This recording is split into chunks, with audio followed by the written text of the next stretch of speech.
ದೇವಸ್ಥಾನಕ್ಕೆ ಅಂತ ಹೋದವಳು ಈ ಕಲ್ಯಾಣಿ ಗಂಟು ಕಟ್ಲೆ ಆದರೂ ವಾಪಸ್ ಬಂದಿಲ್ಲ ಇನ್ನು. ದೇವರು ಒಲಿಯೋವರೆಗೂ ಬರೋದೇ ಇಲ್ವೇನೋ. ರಚಮ್ಮ ಅವಳೇನೋ ದೇವ್ರ ಹತ್ರ ಬೇಡ್ಕೊಳ್ಳೋದಕ್ಕೆ ಹೋಗಿದ್ದಾಳೆ, ಬಿಡಿ ಸುಮ್ಮನೆ. ಇಷ್ಟು ಹೊತ್ತಿಗೆ ತಿರುಪತಿ ಬೆಟ್ಟ ಹತ್ತಿ 300 ರೂಪಾಯಿ ಟಿಕೆಟ್ನಲ್ಲಿ ದರ್ಶನ ಮಾಡಿರ್ಬೋದು. ಏನೋ ಮಿಸ್ ಹೊಡಿತಾ ಇದೆ ಕಣೆ ಯಶೋಧ. ನಾವು ಅವ್ರನ್ನ ಫಾಲೋ ಮಾಡ್ಕೊಂಡು ಹೋಗ್ಬೇಕಿತ್ತು. ರಾಚಮ್ಮ ಅವಳು ಈ ಮನೆ ಸೊಸೆ, ಅವಳು ಎಲ್ಲಿ ಹೋಗ್ತಾಳೆ ಎಲ್ಲಿ ಬರ್ತಾಳೆ ಅಂತ ಅವಳನ್ನ ಫಾಲೋ ಮಾಡ್ಕೊಂಡು ಹೋದರೆ ಅಸಹ್ಯ ಅನ್ಸೋದಿಲ್ಲ? ಸುಮ್ಮನೆ ಏನೇನೋ ಯೋಚನೆ ಮಾಡಿ ಮಾತಾಡ್ಬೇಡ. ತಿನ್ನೋಕೆ ಕೊಟ್ಟಿದ್ದೀವಿ ತಾನೆ, ತಿನ್ನು, ಬೇಕು ಅಂದ್ಯಲ್ಲ. ವಾರಕ್ಕೆ 2 ದಿನ ದೇವಸ್ಥಾನಕ್ಕೆ ಹೋಗ್ತೀನಿ ಅಂತ ಹೋಗ್ತಿರ್ತಾಳೆ. ನಮ್ಮ ಒಳ್ಳೇದಕ್ಕೆ ಅಂತ ಈ ದೇವಸ್ಥಾನಕ್ಕೆ ಹೋಗ್ತಿರ್ತಾಳಲ್ಲ, ಎಲ್ಲಿದೆ ದೇವಸ್ಥಾನ? ದೇವಸ್ಥಾನ ಎಲ್ಲಿದೆ, ದೇವ್ರೆಲ್ಲಿದೆ ಅಂತ ಕೇಳಬಾರ್ದು ಅಂತ ನಿನಗೆ ಗೊತ್ತಿಲ್ವಾ? ಇಷ್ಟು ವಯಸ್ಸಾಗಿದೆ, ದೇವ್ರೆಲ್ಲ ಕಡೆನೂ ಇರ್ತಾನೆ ಅಂತ. ಅವಳು ಏನೋ ದೇವಸ್ಥಾನಕ್ಕೆ ಹೋಗಿ ಹರಕೆ ಹೊತ್ಕೊಂಡಿದ್ದಾಳೆ. ಅವಳು ಏನು ಬೇಡಿಕೆ ಇದೆಯೋ ದೇವ್ರು ಅವಳಿಗೆ ಕರ್ಣಿಸ್ತಾನೆ. ಒಳ್ಳೇದಾಗ್ಲಿ ಬಿಡು. ನೀನು ಯಾಕೆ ಗುಣ ಗುಣ ಗುಣ ಅಂತೀಯ? ಸುಮ್ಮನೆ ತಿನ್ನು ರಾಚಮ್ಮ. ದರ್ಶನ ಎಲ್ಲ ಚೆನ್ನಾಗಾಯ್ತೇನಮ್ಮ? ದೇವ್ರ ಹತ್ರ ಮನಸ್ಸು ಬಿಚ್ಚಿ ಮಾತಾಡ್ಕೊಂಡು ಬಂದ್ಯಾ?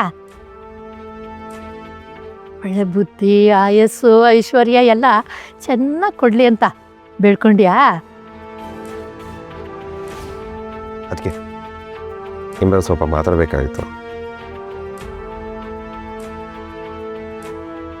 ಬನ್ನಿ ಅದಕ್ಕೆ ಪ್ಲೀಸ್.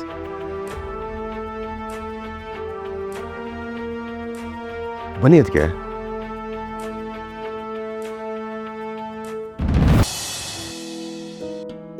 ಅಲ್ಲ, ಒಂದು ಐಸ್ ಕ್ರೀಮ್ ತಗೋಬಾ ಅಂದ್ರೆ 3 ತಗೋಬಂದಿದ್ಯಾ. ನಾನು ಬೇರೆ ಡಯಟಲ್ಲಿ ಇದ್ದೀನಪ್ಪ, ಎಲ್ಲ ಹಾಳು ಮಾಡ್ತೀಯ. ಏಯ್, ಅದೆಲ್ಲ ಮಾಡಬಾರ್ದು, ಬ್ಯಾಡ್ ಹ್ಯಾಬಿಟ್ಸ್ ಅದಲ್ಲ.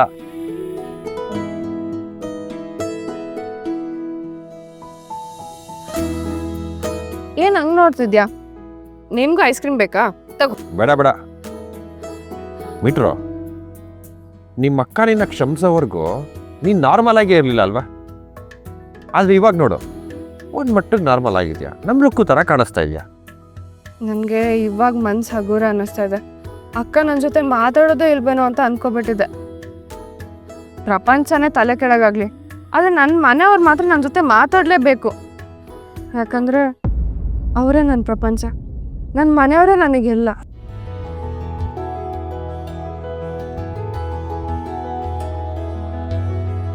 ಹೇಳ್ಬಿಡ ಕೃಷ್ಣ, ಐಸ್ ಕ್ರೀಮ್ ಕರಗೋಗಿರೋ ಥರ ನಿನ್ನ ಹಾರ್ಟ್ ಕರಗ್ತಾ ಇದೆ. ಈಗಲೂ ಹೇಳ್ದೆ ಸುಮ್ಮನೆ ಕೂತಿದೆಯಲ್ಲೋ, ಎದುರಿಗೆ ಕೂತಿದ್ದಾಳೆ, ಒಳ್ಳೆ ಮೂಡಲಿದ್ದಾಳೆ. Come on Krishna, come on, you can do it. Krishna, ನಾನು ನಿನ್ನ ಹತ್ರ ಏನೋ ಹೇಳಬೇಕು. ಕೃಷ್ಣ, ಲಡ್ಡು ಬಂದು ಬಾಯಿಗೆ ಬಿತ್ತು. ಮೋಸ್ಟ್ಲಿ ಅವಳ ಹಾರ್ಟಲ್ಲೂ ಚಿಮ್ಮು ಚಿಮ್ಮು ಅಂತ ಇದೆ. ಅವಳು ಹೇಳ್ಬಿಡ್ತಾಳ. ನೀನು ಯಾವಾಗಲೂ ಬರೀ ಹೇಳ್ತೀನಿ ಹೇಳ್ತೀನಿ ಅಂತಾನೆ ಇರ್ತೀಯಲ್ಲ, ಕೇಳಿ ಕೇಳಿ ಬೋರ್ ಆಗ್ಬಿಟ್ಟಿದೆ. ಅದೇನು ಹೇಳು. ಅದು ಸೂರ್ಯಪ್ರಕಾಶ್ ಸರ್ ಹತ್ರ ನಾನು ಡೈರೆಕ್ಟಾಗಿ ಮಾತಾಡೋಣ ಅಂತ ಇದ್ದೀನಿ.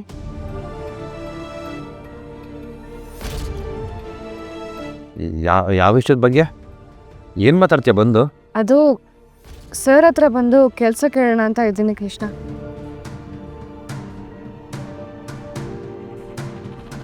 ಯಾಕೆ ಅಂತ ಕೇಳ್ಬೋದಾ? ನಾನು ಆ ಶೋಲ್ಲಿ ಪಾರ್ಟಿಸಿಪೇಟ್ ಮಾಡಿದ್ದೆ ದುಡ್ಡುಗೋಸ್ಕರ. ಆದರೆ ಆ ದುಡ್ಡು ಹೇಗೋ ನಿಮ್ಮ ತಂದೆಯವ್ರ ಕಡೆಯಿಂದಾನೇ ಬಂತು.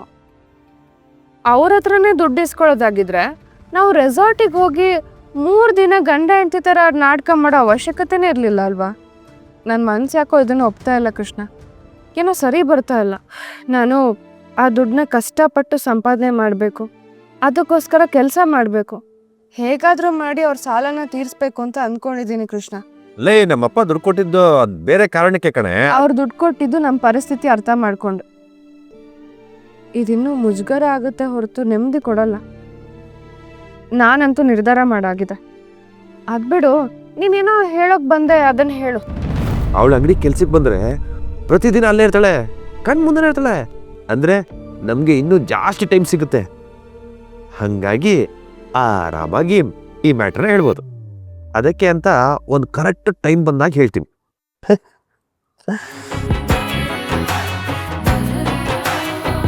ಲೋ ಆ? ಯಾಕೋ ಹಂಗ್ನಾಗ್ತಿದ್ಯಾ? ಅದು ನಾನಿನ್ನ ಇವತ್ತು ಒಂದು ಸ್ಪೆಷಲ್ ಆಗಿರೋ ಜಾಗ ಕರ್ಕೊಂಡು ಹೋಗೋಣ ಅಂದ್ಕೊಂಡಿದ್ದೀನಿ. ಎಲ್ಲಿ? ಸ್ಪೆಷಲ್ ಅಂತ ಹೇಳಿದ್ನಲ್ಲ, ಸರ್ಪ್ರೈಸ್. ಏನು ಸರ್ಪ್ರೈಸಾ? ಲಾಸ್ಟ್ ಟೈಮ್ ನೀನ್ ಸರ್ಪ್ರೈಸ್ ಅಂತ ಹೇಳಿದಕ್ಕೆ 3 ದಿನ ರೆಸಾರ್ಟ್ ಅಲ್ಲಿ ಕಾಲ ಕಳೆಯೋಗಾಯ್ತು. ಇದು ಬೇರೆ ತರ ಸೂಪರ್ ಬೊಂಬಾರ್ಡ್ ಸರ್ಪ್ರೈಸ್. ಹಂಗಾದ್ರೆ ಗೋವಿಂದ ಗೋವಿಂದ. ಗೋವಿಂದ ಗೋವಿಂದ.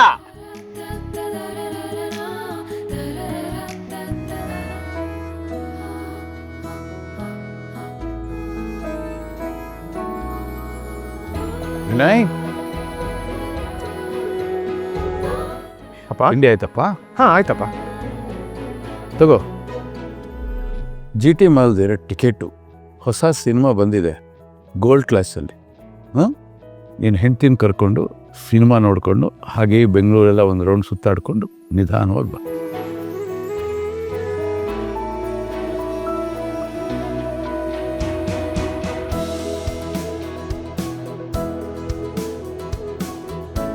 ಓಯ್, ಏನು ಯೋಚನೆ ಮಾಡ್ತಾ ಇದೀಯಾ? ಕರ್ಕೊಂಡು ಹೋಗಪ್ಪ, ಸಿನಿಮಾ ಚೆನ್ನಾಗಿದೆ ಅಂತೆ. ಅಪ್ಪ ಅದು ಸತಿ ಹೋದಾಗ ವಿನಯ್, ಮನುಷ್ಯ ಹಳೆ ಕಹಿ ನೆನಪುಗಳನ್ನು ಗುಡ್ಡೆ ಹಾಕೋಬಾರ್ದು. ತುಂಬ ಅಪಾಯ ಅದು. ಹೊಸ ದಿನಗಳನ್ನು ಆಹ್ವಾನ ಮಾಡಬೇಕು. ಸಿನಿಮಾ ಚೆನ್ನಾಗಿದೆ, ಟಿಕೆಟ್ ನಿನ್ನ ಕೈಯಲ್ಲಿದೆ, ನಿನ್ನ ಹೆಂಡತಿ ಮಾಡಿ ಮೇಲಿದ್ದಾಳೆ, ಕರ್ಕೊಂಡು ಹೋಗಿ ಎಂಜಾಯ್ ಮಾಡ್ಕೊಂಡು ಬಾ. ಸೂರ್ಯಪ್ರಕಾಶ್ ನಾನು ಹೋಗ್ಲೇನು? ಏನು ದೊಡ್ಡಮ್ಮ ನೀನು? ಅವ್ರ ಗಂಡ ಹೆಂಡ್ತಿ ಮದುವೆ ಆದ ಹೊಸದು, ಅವ್ರು ಸುತ್ಕೊಂಬರೋದು ನ್ಯಾಯ. ನೀನು ಯಾಕೆ ಮಧ್ಯದಲ್ಲಿ ಶಿವಪೂಜೆಯಲ್ಲಿ ಕರಡಿ ಬಿಟ್ಟಂಗೆ? ನೀನು ನಿಂತ ಕಡೆ ಗೊರಕೆ ಹೊಡಿತೀಯಾ? ಆ ಗೋಲ್ಡ್ ಕ್ಲಾಸ್ ಬೇರೆ.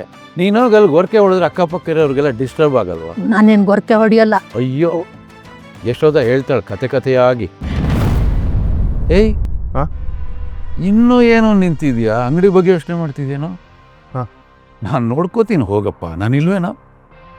ಆರಾಮಾಗಿ ಹೋಗು. ಜೋಬಲ್ ದುಡ್ಡಿದೆಯಲ್ಲ, ಚೆನ್ನಾಗಿ ಸುತ್ತಾಡ್ಕೊಂಬ ಬೆಂಗಳೂರೆಲ್ಲ. ಹೋಗಪ್ಪ. ಇನ್ನು ಏನಪ್ಪ ಯೋಚನೆ ಮಾಡ್ತಿದ್ಯಾ? ಹೋಗು. ಕಲ್ಯಾಣಿಗೆ ನಾನು ಹೇಳ್ಬೇಕಾ? ಬೇಡ ಅತ್ತೆ, ಅಪ್ಪ ಹೇಳ್ದಾಗೆ ಅಂಗಡಿ ಬಗ್ಗೆ ಯೋಚನೆ ಮಾಡ್ತಿದ್ದೆ ಅಷ್ಟೇ.